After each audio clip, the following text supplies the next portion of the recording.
Donc bonjour à tous mes chers troisièmes, je viens de corriger votre devoir, l'évolution des espèces. Donc d'abord, je voudrais vous féliciter parce que vous avez respecté les règles du jeu.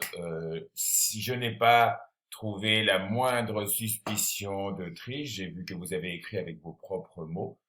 Si vous avez utilisé votre cours ou Internet ou votre livre, eh ben, félicitations, vous aviez tout à fait le droit. L'important, c'est d'avoir bien compris. Donc les exercices 2 et 3 ont en général été très bien réussis. Donc c'est bien parce que par exemple, construire un arbre, normalement, c'est hors programme de troisième et c'est quelque chose qui est compliqué et qu'on devrait demander seulement aux secondes. Donc je vous félicite parce que là, 95% des arbres que j'ai vus, ils étaient de très bonne qualité et ils étaient justes, surtout scientifiquement parlant. Par contre, l'exercice numéro un, il a été un petit peu plus compliqué. Donc cet exercice numéro un, en fait, c'est un déguisement de la reprise de la controverse entre deux grands scientifiques qui ont parlé d'évolution, les deux plus célèbres qui ont parlé d'évolution, qui sont monsieur Lamarck et monsieur Darwin. Alors, monsieur Lamarck, qui était-il? Ben, en fait, c'est le premier à avoir parlé d'évolution et à avoir mis en doute ce qu'on appelle le créationnisme, c'est-à-dire que l'idée que Dieu créa la vie, le premier qui a commencé à parler que cette idée-là était fausse, c'est Jean-Baptiste Lamarck dans son livre Philosophie zoologique en 1800. Ensuite, en 1852, Charles Darwin, qui avait évidemment lu Jean-Baptiste Lamarck et d'autres scientifiques, a publié son livre L'origine des espèces, où là, il explique que l'évolution est due à un mécanisme, à un moteur qui lui fait que les êtres vivants évoluent, qui s'appelle la sélection naturelle. Et la grande bagarre entre ces deux hommes pour savoir qui avait raison a été expliquée avec cet exemple des girafes. Donc, selon Lamarck, les girafes doivent allonger leur cou pour atteindre les feuilles et au fur et à mesure que la sécheresse s'installe, les feuilles les plus basses sont mangées, donc il faut aller manger les feuilles un peu plus hautes, donc elles s'étirent un peu plus, et ainsi de suite. En fait, elles pourraient très bien allonger leur cou en s'étirant, un petit peu comme quand je fais de la musculation, mes muscles grossissent. Mais si je fais ça, ça reste un caractère acquis et non pas un caractère inné. Or, les caractères acquis ne se transmettent pas de génération en génération, ce qui fait que si Lamarck avait raison, il faudrait que les girafes naissent avec un petit cou et au fur et à mesure de leur vie, leur cou s'allongerait, ce qui est évidemment pas une bonne idée. En fait, Lamarck, à travers cet exemple, il pensait que les êtres vivants s'adaptent à l'environnement. Et ça, c'est faux. Un être vivant, soit il est adapté, soit il n'est pas adapté. S'il n'est pas adapté, il ne va pas se transformer pour s'adapter, il va tout simplement disparaître, ce qui explique que 99,9% des êtres vivants qui ont existé sur Terre aujourd'hui n'existent plus. Darwin, lui, il avait proposé ce que vous avez tous très bien compris en majorité, c'est ce qu'on appelle la sélection naturelle. Donc il existe à la naissance des inégalités génétiques parce que nous avons des allèles tous différents les uns des autres. Donc parmi ces inégalités, il y en a qui sont plus petits que les autres. Ceux qui sont plus petits, comme on le voit très bien sur son dessin, ils ont beaucoup plus de mal à se nourrir et donc beaucoup plus de mal à devenir adultes et donc beaucoup plus de mal à se reproduire. Donc à la génération suivante, on voit que un seul des petits girafons a réussi à devenir adulte, à se reproduire. Et par contre, les grandes girafes, elles, n'ont eu aucun problème. Et on voit que maintenant, il y a 3/4 de grandes girafes contre la moitié à la génération d'avant. Et enfin, la toute petite girafe étant vraiment trop défavorisée, elle n'arrive pas à survivre et seules les girafes capables de manger les feuilles les plus hautes, donc avec un avantage génétique dès la naissance, sont capables de se reproduire. Donc là, les idées de Darwin, les êtres vivants ne s'adaptent pas à l'environnement. Qu'est-ce qui se passe? C'est l'environnement qui sélectionne les êtres vivants capables de survivre. La différence est très importante. Je ne peux pas m'adapter si l'environnement change. C'est pour ça que actuellement, le changement climatique va être un grand défi pour la majorité des espèces, car quand l'environnement va changer drastiquement, la majorité des êtres vivants ne seront pas adaptés et risquent donc de disparaître. Nous aussi, malheureusement.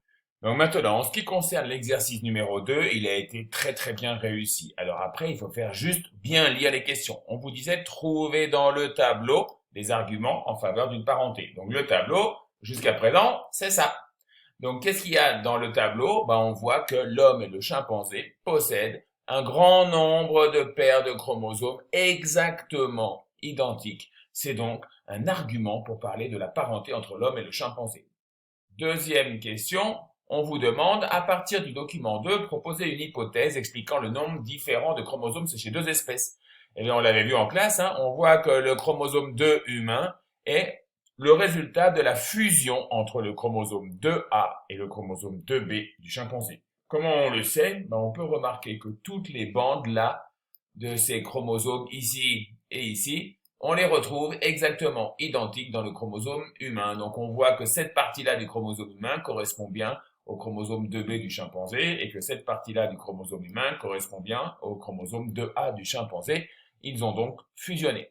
Proposer un nombre de chromosomes pour l'ancêtre commun, si les deux chromosomes ont fusionné, maintenant il y a une paire de moins chez l'homme, ça veut dire que l'ancêtre commun possédait le même nombre de paires de chromosomes que le chimpanzé, c'est-à-dire 24 paires de chromosomes, et 24 fois 2, ça fait 48. Donc pour l'exercice numéro 3, là aussi, ça a été assez bien réussi et je suis fier de mes élèves. Donc peut-être parce que je suis un très bon professeur ou que j'ai de très bons élèves, j'en sais rien. Donc il fallait mettre des numéros dans les caractères des différents êtres vivants présentés. Donc selon qu'ils soient ancestraux ou évolués. Donc on voit que être quadrupède, c'était plutôt ancestral. Par contre, être bipède, c'était évolué. Pour les dates, il n'y avait pas de numéro à mettre et c'était un petit piège, mais c'était juste pour compléter l'arbre ensuite.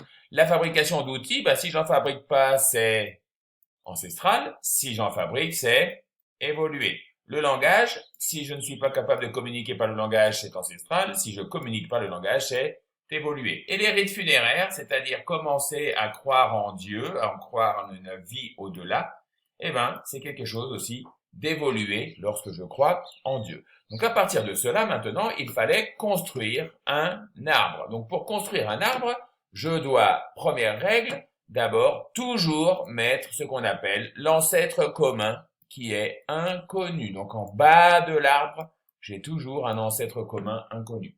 Ensuite, je vais regarder mon tableau et je vois que l'animal qui a le plus de caractères primitifs, c'est le grand singe puisqu'il n'a que des zéros. Donc ce grand singe, je vais le mettre sur un tronc principal ou une branche où il ne subit aucune bifurcation, aucun changement, et voici les grands singes. Comme ils sont toujours vivants aujourd'hui, les gorilles, les chimpanzés, les orang-outans, je les mets à la même hauteur où je mettrai l'homme plus tard. Ensuite, quand je regarde mon tableau, je vois que celui qui ressemble le plus au grand singe, c'est l'australopithèque. Il n'a eu qu'un seul changement, il est devenu bipède. Donc de la branche des grands singes, je fais partir une branche que je vais arrêter avant d'arriver en haut parce que les australopithèques ont disparu. Et les australopithèques, ils ont inventé la bipédie. Je suis désolé, j'écris de la souris, c'est pas facile. La bipédie. Ils l'ont inventé, on nous donne la date, il y a 4 millions d'années. Donc ici, j'écris 4 millions d'années. Ensuite, je reprends mon tableau et je vois que l'être vivant qui ressemble le plus à l'australopithèque, c'est Homo habilis. La seule différence entre australopithèque et Homo habilis, c'est que Homo habilis a fabriqué des outils. Comme Homo habilis, lui aussi, a disparu, je vais l'arrêter avant. Donc là, j'ai Homo habilis, je vais m'arrêter là. Il a inventé l'utilisation des outils. Et il l'a fait il y a 1 million d'années. 1 million d'années, on voit que ça fait pas très longtemps quand même. Ensuite, l'être vivant qui ressemble le plus à Homo habilis, c'est Homo erectus. Homo erectus, lui aussi, il a disparu, donc je vais l'arrêter un peu avant. Homo erectus, je suis désolé pour mon écriture, erectus.